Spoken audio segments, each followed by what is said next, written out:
Halo teman-teman, selamat siang. Gimana nih kabarnya teman-teman semuanya? Baik. Oke, baik ya, alhamdulillah. Jadi sebelum kita memulai tur pada siang hari ini, saya mau berkenalan terlebih dahulu. Perkenalkan, nama saya Priyambod Rizali. Biasa dipanggil Reza, Teja, Eja atau terserah teman-teman ya, senyamannya aja. Nah, aku adalah mahasiswa dari Bisnis Perjalanan Wisata Sekolah Vokasi Universitas Gadjah Mada. Nah, teman-teman, sekarang sebelum masuk aku mau mengasih tahu dulu kalau sampahnya jangan dibuang sembarangan ya teman-teman. Terus apakah ada yang ingin ditanyakan? Oh, tidak ada. Oke, mari kita masuk. Nah teman-teman, sekarang kita sudah ada di ruangan pertama dari tur kita kali ini. Sekarang kita ada di ruangan utama. Nah aku akan menjelaskan tentang pendiri dari Coklat Monggo, yaitu Bapak Thierry Detournay. Ada yang tahu nggak Bapak Thierry Detournay ini dari mana? Oh nggak tahu, oke. Jadi dari namanya Bapak Thierry Detournay ini berasal dari benua biru atau dari benua Eropa, tepatnya di negara Belgia. Nah, Bapak Thierry Detournay ini sangat gemar akan coklat. Jadi setiap beliau pergi ke suatu negara, beliau pasti membeli coklat yang ada di negara tersebut. Oke. Dan di foto ini, di sampingnya Bapak Thierry Detournay juga ada teman-temannya yang ikut serta berpartisipasi dalam membangun dan juga mendirikan Museum Coklat Monggo ini. Kemudian yang kedua yaitu ada filosofi logo. Ada yang tahu nggak logo Coklat Monggo itu kayak gimana? Oh belum tahu. Jadi ini ya logo Coklat Monggo itu yang ada di depan sini. Ini ada gambar dari Punokawan. Ada yang tahu nggak ini Punokawan apa? Ini jadi ini tuh Punokawan Petruk ya, betul banget, yeay. Jadi ini tuh Petruk. Jadi Petruk ini merupakan salah satu gambarannya dari pendiri Coklat Monggo sendiri, yaitu Bapak Thierry Detournay. Karena Petruk ini sosoknya itu tinggi dan juga hidungnya mancung seperti Bapak Thierry yang dari Belgia. Jadi orang-orang Belgia dan orang-orang Eropa pada umumnya itu kan pasti tinggi-tinggi ya, dan juga hidungnya mancung begitu. Daripada tiga teman Punokawannya yang lain. Oke. Coklat Monggo. Oke. Udah. Nah teman-teman, sekarang kita sudah ada di ruangan yang kedua dari Museum Coklat Monggo.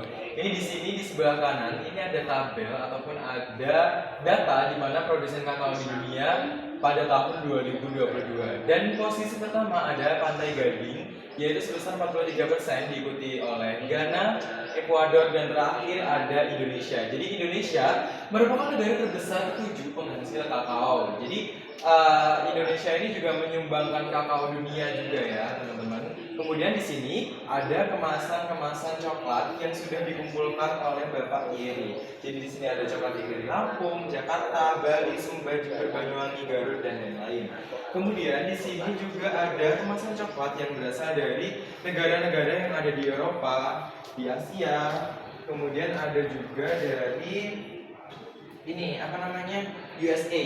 Oke. Dan teman-teman, ini semua adalah koleksi dari Bapak Thierry. Jadi seperti yang sudah saya katakan tadi, bahwa Bapak Thierry itu sangat suka dengan coklat. Jadi Bapak Thierry ini sudah mengelilingi banyak negara dan juga banyak wilayah untuk mencoba coklat dari berbagai wilayah yang dia singgahi tersebut. Kemudian ini bungkus-bungkus coklatnya, kalau orang-orang kan biasanya dibuang, tapi Bapak Thierry ini tidak dibuang dan dikoleksi dan tertata rapi seperti yang teman-teman lihat yang ada di sini. Oke, selanjutnya kita ada di produksi kakao di Indonesia pada tahun 2022. Jadi Indonesia tadi kan negara terbesar ketujuh ya penghasil kakao, dan persebarannya seperti ini. Yang paling banyak itu ada di Pulau Sulawesi, kemudian diikuti oleh Pulau Sumatera, kemudian Jawa, Bali, Nusa Tenggara, dan ini lain-lain dari sisa yang ada pulau di Indonesia. Yang pertama itu dari Provinsi Sulawesi Tengah sebesar 17% dan diikuti oleh Sulawesi Selatan sebanyak 16%. Oke, sekarang kita lanjut ke ruangan berikutnya. Nah teman-teman, sekarang kita sudah ada di ruangan yang ketiga dari Museum Coklat Monggo. Teman-teman tahu nggak sih sejarah coklat itu seperti apa? Oh, belum tahu. Jadi teman-teman tahu nggak rasa asli dari coklat itu apa? Oh iya, betul banget. Jadi coklat itu pertama kali ditemukan tuh bukan manis seperti yang kita sukai, seperti yang kita konsumsi sehari-hari ini ya. Malah justru coklat pertama kali ditemukan itu rasanya pahit.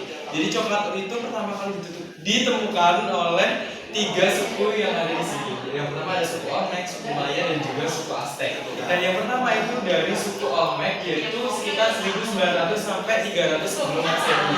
Nah, suku Olmec ini ditemukan oleh para ilmuwan. Jadi ilmuwan itu menemukan sisa-sisa minuman coklat di tembikar yang ada di sini, dan itu ditinggalkan begitu saja oleh suku Olmec. Kemudian yang kedua ini dilanjutkan oleh suku Maya. Nah, suku Maya ini memiliki perbedaan dengan suku Olmec. Suku Maya ini mereka memiliki cara yang lebih modern daripada suku Olmec. Karena mereka ini kalau dari suku Olmec mereka tuh mencari dan mendapatkan kakao dari dalam hutan. Tetapi kalau suku Maya mereka ini lebih modern. Mereka bisa menanam pohon kakaonya sendiri. Jadi ini tuh pohon-pohon kakao yang ditanam oleh suku Maya. Jadi mereka tidak perlu jauh-jauh untuk mengambil kakao di dalam hutan seperti itu.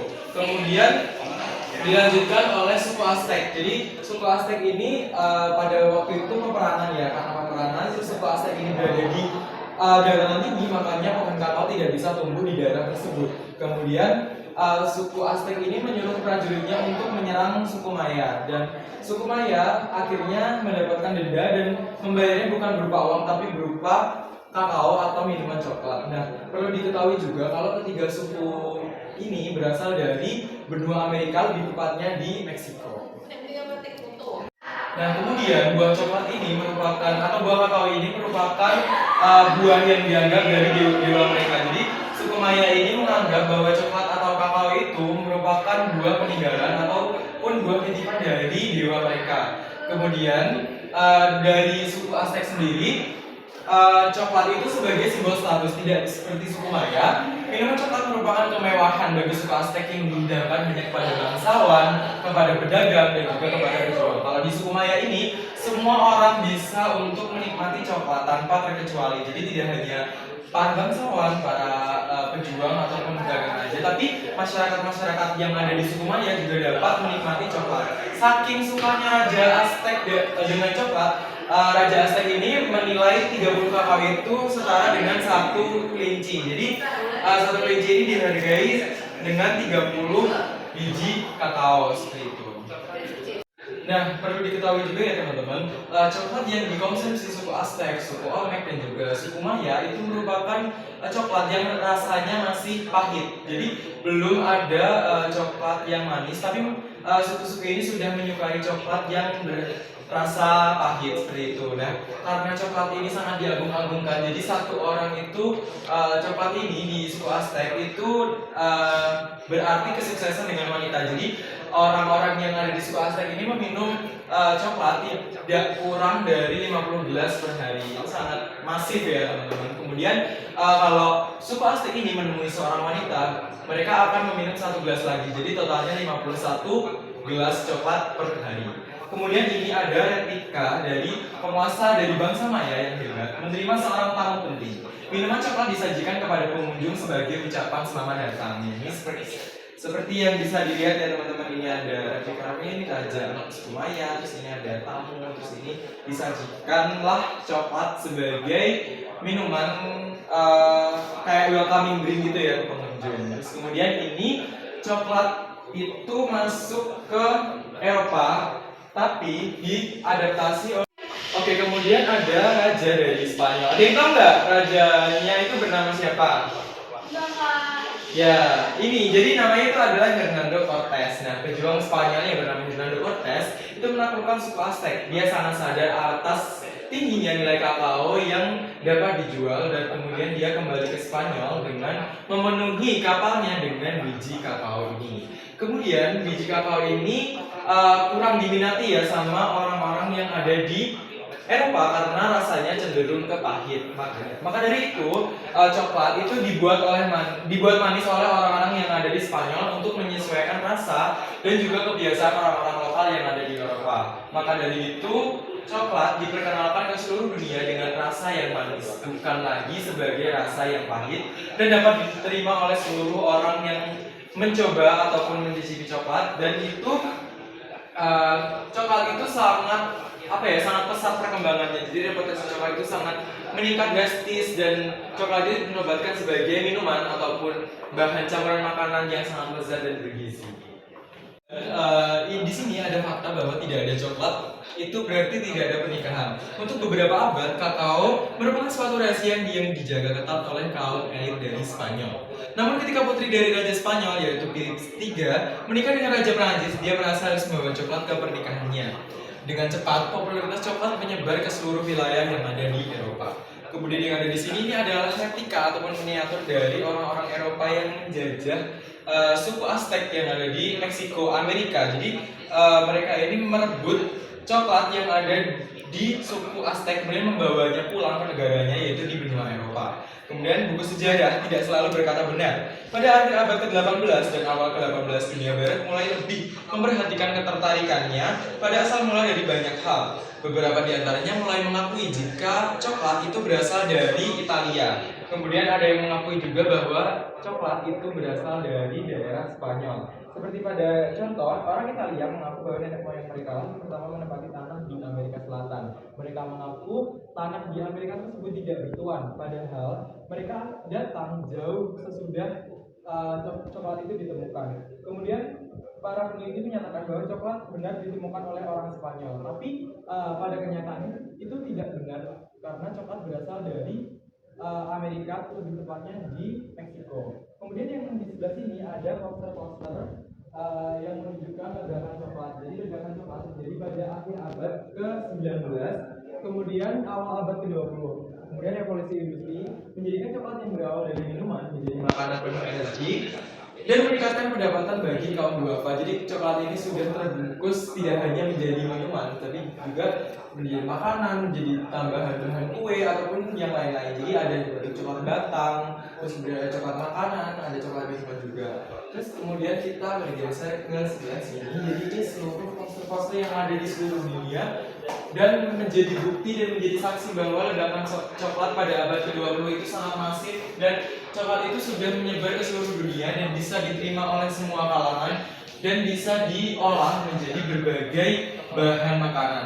Terus kemudian di sini ada replika minuman orang kaya atau coklat. Coklat di Portugal itu termasuk dianggap sebagai minuman orang kaya. Jadi orang Portugis sudah dikenal sejak akhir abad ke-17 dengan minuman yang sangat disukai dari suku Amerika Selatan. Jadi Amerika Selatan tadi Meksiko.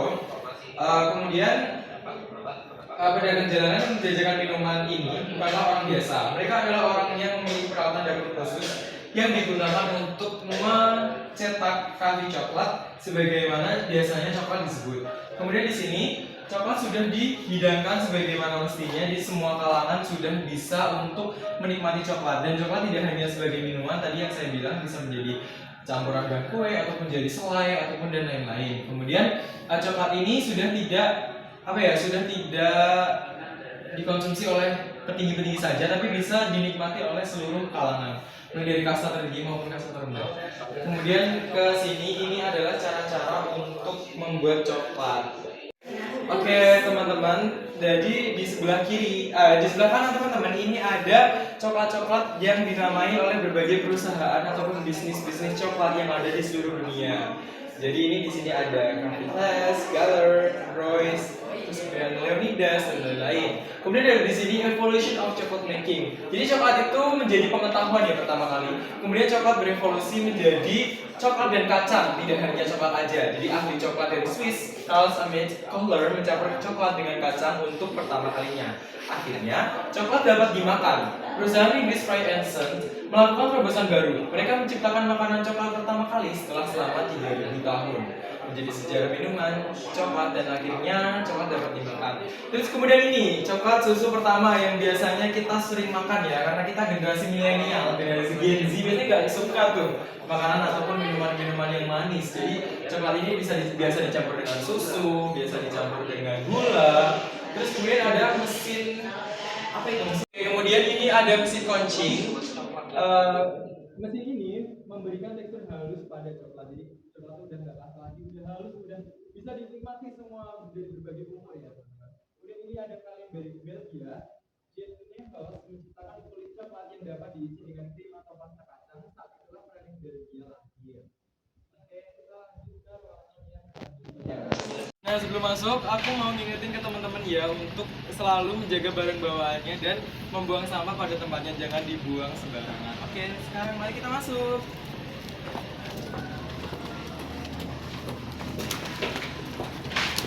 Teman-teman, di sini kita ada proses pembuatan biji, bukan pembuatan, proses biji kakao. Jadi tes kualitas kakao. Di Monggo kami menerima biji kakao fermentasi langsung dari petani. Jadi sebelum diproses, tim kontrol kualitas itu akan mengevaluasi biji dengan mengambil sampel untuk memeriksa apakah ukuran biji itu telah sesuai dan yang penting kualitasnya memenuhi standar seperti itu.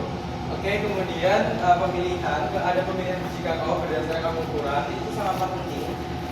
Dan karena ukuran biji kakao itu mempengaruhi waktu dan suhu proses pada pemanggangan. Penilaian yang baik akan menjamin hasil yang lebih baik pula. Kemudian di sini ada sangrai, ada proses sangrai dalam mesin sangrai. Biji-biji kakao secara terus-menerus akan berputar sembari dipanaskan. Durasi untuk menyangrai bervariasi mulai dari yang cepat, temperatur tinggi dengan durasi pendek hingga lambat. Temperatur rendah dengan durasi yang panjang tergantung jenis biji dan juga hasil rasa yang kami inginkan. Oke, lanjut, ini ada pemecahan dan pemisahan. Setelah biji kakao sudah dingin, mesin pemecah dan pemisah akan membantu untuk memisahkan biji kakao dengan cangkangnya, yang cangkang itu tidak dapat dikonsumsi. Oke, kemudian roda mekaniknya menggiling dan memecahkan biji kakao menjadi lebih kecil. Di dalam mesin ini pecahan kakao murni akan dipisahkan dari cangkangnya menggunakan kipas angin yang akan meniup cangkang yang lebih ringan sembari mengumpulkan potongan kakao murni yang dikenal sebagai cocoa nibs. Cangkang-cangkang tersebut akan digunakan sebagai pupuk di pohon coklat tersebut. Nah, seperti yang dilihat ini ada roasting, terus ada apa lagi ini? Ya, inilah bisa dilihat ada grading juga. Terus kita mau ke sebelah sini ada penggilingan kasar. Mesin penggilingan kasar akan menggiling cocoa nibs, cocoa yang kecil-kecil tadi menjadi adonan massa kasar yang juga disebut massa kakao atau coklat liquor dan merupakan salah satu bahan utama pembuatan coklat. Kemudian ada di sini penggilingan halus dan pencampuran. Untuk membuat coklat dengan cita rasa yang kita inginkan, gilingan halus akan menciptakan perbedaan yang sangat signifikan. Setelah menambahkan massa kakao, mentega kakao. Jadi mentega kakao ini termasuk coklat yang berwarna putih. Ya, teman-teman. Kemudian gula ke dalam penggilingan. Gula mentah kecil akan menggiling dan mencampur semua bahan menjadi satu. Hasil akhir dari proses cepat ini sudah dapat disebut sebagai coklat. Oke, mari ikuti saya ke sini.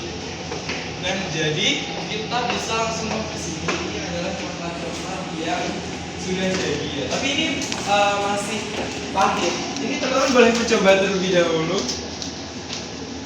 Aku juga pengen coba. Ini bisa dimakan nggak, Kak?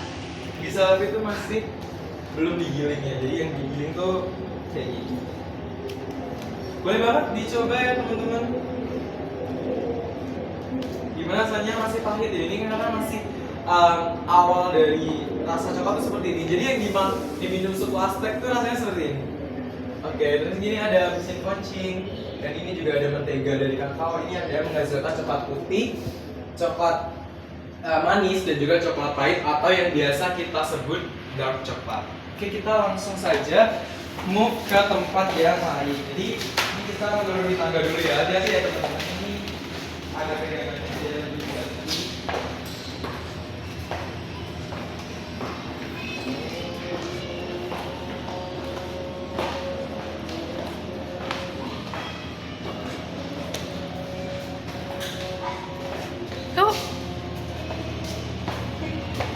Nah, di sini kita melihat pembuatan adonan isian dan pelumeran coklat. Di ruang ini, tim produksi akan menyiapkan bahan isian coklat seperti kacang, buah, rempah, dan juga lainnya. Jadi kacang coklat itu bervariasi ya, bisa dipadukan dengan kacang, buah, dan yang lainnya. Dan beberapa bahan digunakan dalam potongan kecil, dan yang lain diproses menjadi pasta.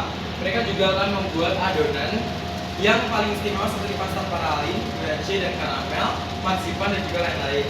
Dan tim ini juga akan memasang potongan coklat ke dalam mesin untuk dilelehkan. Nah, di sebelah sini ada mesin untuk melelehkan biji-biji coklat. Jadi ini ada melting tank. Melting. Terus di sini ada pengatur suhu dan pencetakan.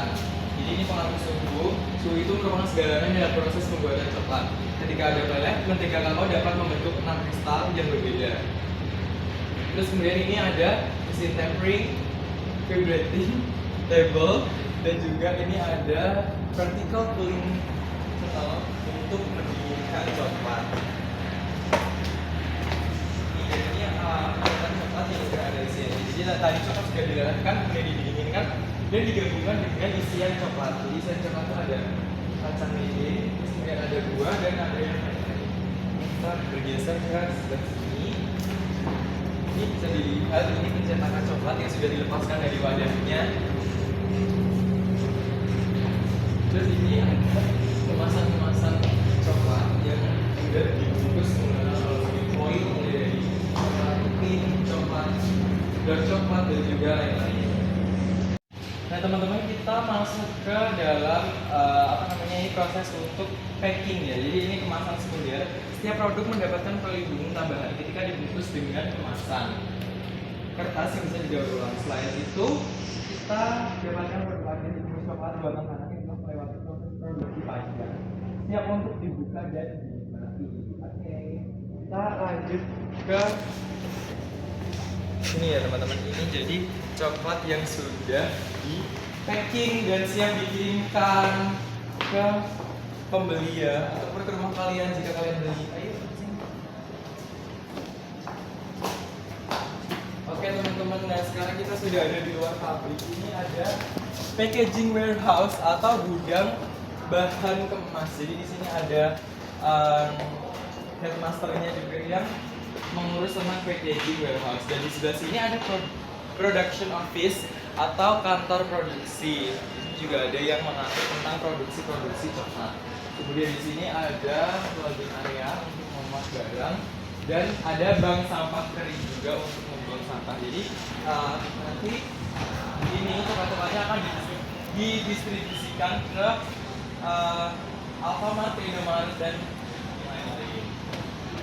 Nah teman-teman, sekarang kita sudah berada kembali di dalam Museum Coklat Monggo. Setelah tadi kita dari pabrik dari Museum Coklat Monggo, dan di belakang saya ini ada tugu Jogja yang dibuat dari coklat. Nah ini dari coklat asli, tapi ini tidak bisa dimakan ya teman-teman, karena ini dibuat sudah dari tahun 2018. Jadi sekarang itu sudah hampir 5 tahun. Oke, sekarang kita 3. Nah teman-teman, di sini juga ada foto-foto perjuangan para petani kakao di Kulon Progo.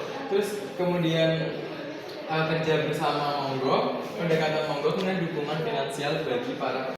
Nah teman-teman, ini ada mesin cara untuk membuat coklat. Di sini mesin pertama untuk memproses biji kakao namanya sangrai ya. Ini disangrai. Di dalam mesin ini biji-biji secara terus-menerus akan berputar sehari dan dipanaskan. Durasi untuk menyangrai bervariasi, seperti tadi yang sudah saya sebutkan. Ada yang berdurasi pendek dengan suhu yang tinggi dan bersuhu rendah dengan durasi yang panjang. Kemudian di sini ada suasana pabrik coklat di Jerman pada abad ke-18. Oke, di sini ada suasana cara pembuatan coklat yang masih sangat tradisional ya teman-teman.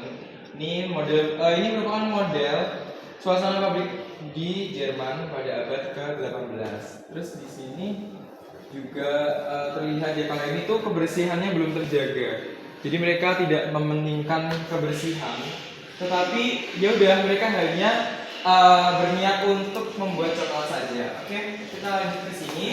Nah, seperti yang sudah saya bilang tadi, ini adalah mesin-mesin yang digunakan oleh Jerman untuk membuat coklat. Tapi mereka itu tidak memperlihatkan kualitas dan juga kebersihan. Makanya di sini ada tikus-tikus kecil yang sangat nakal ya. Terus dan menggiling kakao 100 tahun yang lalu tuh seperti ini ya tampilannya. Oke. Terus kemudian di sini ada juga coklat yang sudah digiling dengan halus dan juga sudah dikoncing. Mencampurnya dan memperoleh tekstur yang baik, kelembutan dan cita rasanya masih dapat ditingkatkan lagi, seperti dikombin dengan gula, seperti dikombin dengan mentega kakao, dengan buah, dan juga selera masing-masing lah ya. Terus kemudian ini ada tempering, merupakan proses penting dalam membuat coklat dengan kualitas yang baik. Dalam proses tempering, coklat akan didapatkan tekstur yang padat. Coklat yang ditemper akan meleleh pada perkiraan suhu 34 derajat Celcius. Oleh karena itu, ketika dikonsumsi, coklat akan lumer di mulut karena suhu rata-rata manusia adalah 37 derajat Celcius. Oke, kita next ke sini. Ini ada cetakan coklat dan juga yang ini masih plastik ya teman-teman. Nah ini, ya. Terus ini pencetakan coklat. Terus ada spatula. Dan di sini ada berbagai macam koleksi untuk mencetak coklat. Ini yang zaman dahulu ini ada sepatu. Ini sepatu Aladin ya mungkin.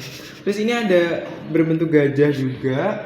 Ini plastik. Terus ada akrilik. Terus ada kayu juga. Jadi dari masa ke masa tuh seperti itu ya teman-teman.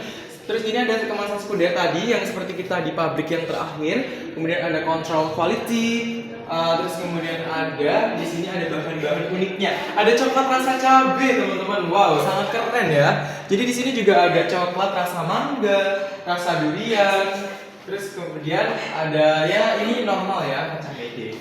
Terus kemudian di sini ada inilah komposisi jenis coklat pada umumnya. Jadi ada 3 rasa-rasa dari coklat. Kemudian ini ada komposisinya, ini coklat putih 33%.